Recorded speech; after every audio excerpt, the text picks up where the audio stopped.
Hello, my name's Andrew Francis. I'm a professional ornithologist. Some of my work involves trying to estimate flight heights and distances of birds in order to map them and to help create collision risk models for wind farms. So, assessing whether birds are at, above, or below collision risk height is part of my job. Trying to map them properly is very challenging and difficult, so it's nice to have a bit of technological help. So I'm going to show you some things that I use. Now, um, any kind of binocular supporting it for a while is quite taxing on the arms, and you'll find that you get shakes after a while, which can make it harder to acquire a target. So this is a monopod. I like to put the bottom end into a pocket, or better still into one of those kind of army pouches that you clip onto your belt. Um, and put the binoculars on top with a mounting. Mounting can look like this. This is a traditional mount. I prefer a different kind of mount most of the time, one which uses a strap that you can pull around your pair of binoculars over the top. And I like that because you can take it off and on really easily, which is helpful. You then need to take your binoculars off to look at something at a high elevation. Just use it normally. If you take this off with a quick release plate, you'll find this horrible bottom of the plate is digging into your chest, so it's quite unpleasant. However, for this particular pair of binoculars, this is potentially a more suitable mount than the strap type, simply because any strap that you would pull over would interfere with your access to these points here. Although I might actually just have the strap around my neck and balance it on top of a plate type adapter. So there are four different buttons on this machine. Your on and off button is actually, this is a mode switch which clicks, and you will feel the click as you click around with the different functions. This is a memory button which allows you to memorize up to 3 different bearings and 3 different times, which is nice. I guess mariners can use that to estimate speeds of boats on the water and the like. These are up and down buttons, and you can press them together for separate functions as well, like to delete recorded readings and the like. And this is a digiscoping adapter which I'm going to use to show you what I can see through the binoculars, although it has to be said that there will be a bit of a portmanteau effect.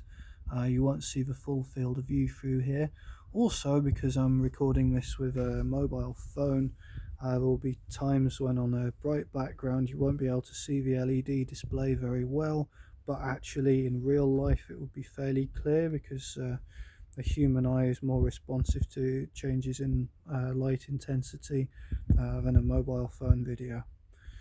So without further ado, I'm going to mount this to my pair of binoculars and show you what I can see through it. So this is the view. I've got quite a high intensity display on it at the moment. So I'm just going to rotate the top switch. This will show you the time. This will show you the bearing in the center of the display. Actually, one thing I'm going to do is I'm going to go into the tilt setting. As you press this once, you can set the LED brightness. It's a little bit too much at the moment. I'd rather have it a bit lower. Okay, that's fine. So barometric pressure, potentially useful if you're a mariner, for instance, to know that. Oh, this is particularly good actually, because this shows you the current on the left hand side, and it will show you the 2 hours ago, 4 hours ago, 6 hours ago, 8 hours ago, so you can see any trends in barometric pressure, which is pretty cool. Altitude is set from barometric pressure, I wouldn't imagine this would be particularly accurate unless you've got large variations in altitude compared to whatever atmospheric pressure variations you get. It's an interesting feature. It's not particularly important or relevant to me. Temperature, it's nice that it can give you a temperature. It's pretty handy. So again, it can show you the history, and you can scroll through these 2 hours, 4 hours ago, what have you, and it will tell you what the temperatures was then. So 6 hours ago it was 25, 8 hours ago it was 26. It's getting on a bit today, so it's to be expected. So the timer was kept going all of this time. I'll reset it, start it again. It's so helpful to have a timer, my optical field, because I find when I'm doing my job, trying to follow a bird, for instance, and end up losing it to look at a stopwatch and set it off. So it's brilliant to have one of these actually ready in my optical field. You can stop it and restart it. You can save a time and a bearing, which is pretty cool. So this little compass here, it's kind of might be a bit hard for you to see, but there are some pixels on here. Each one of these pixels represents a milliradian, which is a unit of angle, which is equivalent to what 1 meter, something of 1 meter dimension looks like at 1,000 meters range. So if the objects of determinate size, you can calculate their distance, or if you know their distance, you can calculate their size. So birds are a particular size, and know some wing lengths of birds and things. Oh, actually, some bats.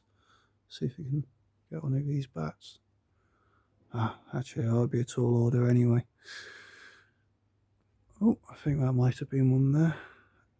So tilt angle, this is awesome. So I know this is at my eye, more or less my eye level, and getting an angle this way, 18 degrees to the top of the chimney. If I know how far away that chimney is, then I can calculate how high it is using trigonometry. Pretty cool. Barometric pressure, I've already explained. Yeah, so I think that's pretty much it, other than to say you can't see the full field of view here. I think the field of view is supposed to be 7 degrees or thereabouts, which is fairly wide, but not particularly for the magnification. Marine binoculars do tend to be narrower field than a lot of bird watching binoculars. But yes, they're optically very nice, very clear, sharp. Individual eyepiece focus makes it a bit hard to acquire targets, but for distant birds it's quite fine really. You don't have to refocus very much. Depth of field at a low magnification is pretty good as well. I hope that's been informative and interesting. Thank you for your time.